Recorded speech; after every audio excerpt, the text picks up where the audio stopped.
Mga minamahal kong kapatid, nais kong ibahagi sa inyo ang isang napakagandang pangako mula sa Filipos 4, talata 13. Lahat ng bagay ay makakaya ko dahil sa lakas na kaloob sa akin ni Kristo. Isipin ninyo, hindi lamang ito mga salitang nakasulat. Ito ay isang buhay na pangako para sa bawat isa sa atin na naghahanap ng lakas at gabay. Ang buhay, madalas, ay parang isang maalong dagat. May mga pagsubok na yumayanig sa ating pagkatao. Minsan, nakakaramdam tayo ng takot, sobrang sakit, o tila nalulunod sa pagdududa.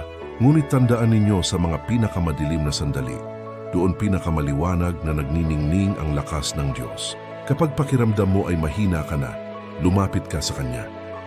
Hindi sa sarili mong kakayahan, kundi sa pamamagitan ng pananampalataya. Ikaw ay aangat. Siya ang iyong kanlungan, ang iyong liwanag sa gitna ng dilim.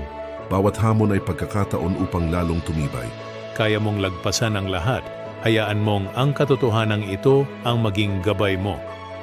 Kung ang mensaheng ito ay nakaantig sa iyong puso, mangyaring mag-like at mag-subscribe. Salamat sa pakikinig.